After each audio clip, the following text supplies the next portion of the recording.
ઓમ શ્રી પરમાત્મને નમઃ. શ્રીમદ્ ભગવદ્ ગીતા અધ્યાય 10 વિભૂતિ યોગ. આજે શ્લોક ક્રમાંક 19 વિશે આપણે જાણીશું. 18મા શ્લોક સુધી અર્જુને પ્રશ્ન પૂછ્યા. 12મા શ્લોકથી 18મા શ્લોક સુધી. જેમ ભૂખ્યાને ભોજન અને તરસ્યાને પાણી પ્રિય લાગે, એ જ રીતે જિજ્ઞાસુ અર્જુનને ભગવાનના વચન બહુ વિલક્ષણ લાગે છે. જેમ જેમ ભગવાનના વચન વિલક્ષણ લાગે છે, તેમ તેમ ભગવાનના પ્રતિ વિશેષ ભાવ પ્રગટતો જાય છે. અર્જુનની પ્રાર્થનાનો સ્વીકાર કરીને ભગવાન હવે આજના શ્લોકથી પોતાની વિભૂતિઓ અને વિભૂતિ યોગને કહેવાનો આરંભ કરે છે. તો ચાલો આપણે આજનો શ્લોક જોઈએ. શ્રી ભગવાનુવાચ હંત તે કથયિષ્યામિ દિવ્યા હ્યાત્મવિભૂતયઃ પ્રાધાન્યતઃ કુરુ શ્રેષ્ઠ નાસ્ત્યંતો વિસ્તરસ્ય મે. હવે આ શ્લોકમાં આવતા સંસ્કૃત શબ્દોનો આપણે ગુજરાતી અર્થ સમજીએ. હંત એટલે હા બરાબર છે, દિવ્યા હા એટલે મારી દિવ્ય, આત્મ વિભૂતય તે એટલે કે વિભૂતિઓ તારા માટે, પ્રાધાન્યતઃ એટલે મુખ્ય રૂપે, કથયિષ્યામિ કહીશ, હિ એટલે કેમ કે, કુરુશ્રેષ્ઠ એટલે હે કુરુશ્રેષ્ઠ, મેં એટલે મારી વિભૂતિઓના, વિસ્તરસ્ય વિસ્તારનો, અંતઃ એટલે અંત, ન અસ્તિ નથી. હવે આપણે આનું ગુજરાતી ભાષાંતર જોઈએ. શ્રી ભગવાન અર્જુનને કહે છે, હે કુરુશ્રેષ્ઠ, હવે હું જે મારી દિવ્ય વિભૂતિઓ છે એમને તારા માટે મુખ્ય રૂપે કહું છું, કેમ કે મારા વિસ્તારનો અંત નથી. હવે આનો તમને અર્થ સમજણ પડી કે હું મુખ્ય કહું છું, જે મેઇન છે તે કહું છું, બાકી તો બધી જ મારી વિભૂતિ જ છે કે એનો અંત જ નથી આવતો. તમારી જ્યાં દ્રષ્ટિ પડે ત્યાં ભગવાનની વિભૂતિ છે, પણ આ મુખ્યપણે કરીને ભગવાને અર્જુનના માધ્યમથી આપણને કહી છે. તો ચાલો આપણે થોડુંક વિસ્તાર આપણે સાધક સંજીવનીમાંથી રામસુખદાસજી મહારાજ શું કહે છે તે આપણે જાણીએ. દિવ્યાહા એટલે કે જે આપણને કંઈક વિશેષ દેખાય, તો એ બધી વસ્તુ, વ્યક્તિ, ઘટના ભગવાનની વિભૂતિ છે, અવલૌકિકતા છે.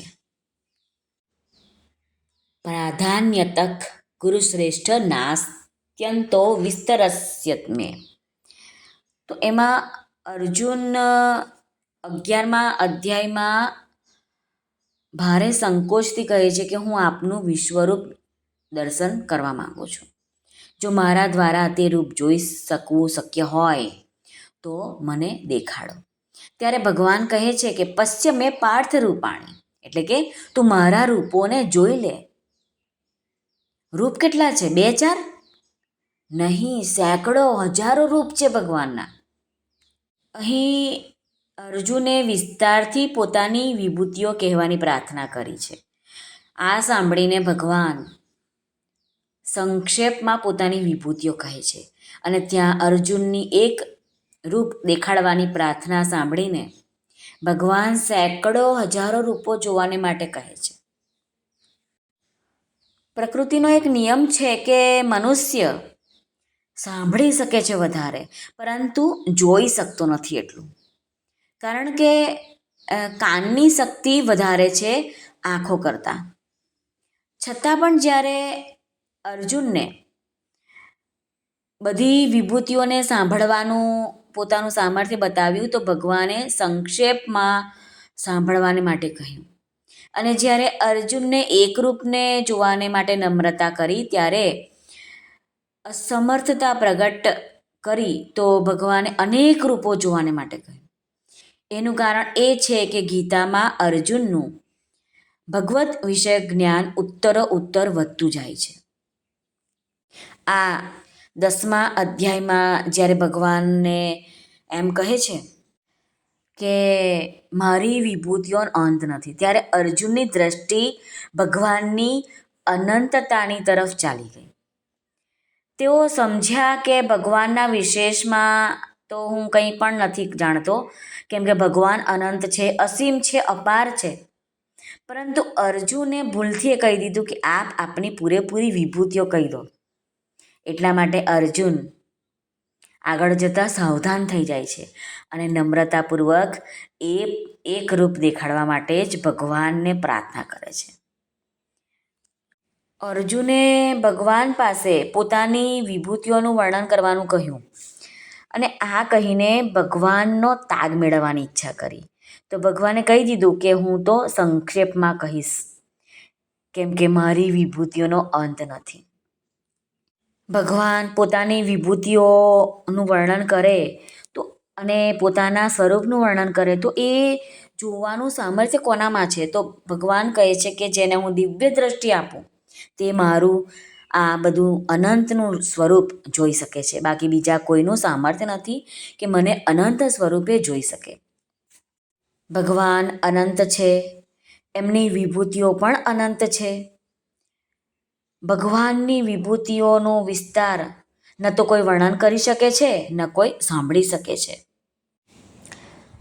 વંચાય સંભળાય એટલું કહી શકાતું નથી એવી ભગવાનની દિવ્ય વિભૂતિઓ અનંત અપાર છે. એક શબ્દ અહીંયા આવે છે કુરુશ્રેષ્ઠ. ભગવાને અર્જુનને આ શ્લોકમાં કુરુશ્રેષ્ઠ કેમ કહ્યો છે? તો એ છે કે ભગવાનનો અભિપ્રાય એ છે કે તારા મનમાં મને જાણવાની ઈચ્છા થઈ છે, તે માટે તું શ્રેષ્ઠ છે. શ્રી કૃષ્ણાર્પણમસ્તુ. સર્વને ભાવથી જય શ્રી કૃષ્ણ. રાધે રાધે. હરિઓમ તત્સત. જય ગુરુદેવ દત્ત. જય સ્વામિનારાયણ. જય માતાજી. નમઃ પાર્વતી પતે. હર હર મહાદેવ. સિદ્ધેશ્વર મહાદેવની જય. સર્વનું કલ્યાણ થાઓ, સર્વનું કલ્યાણ થાઓ, સર્વનું કલ્યાણ થાઓ.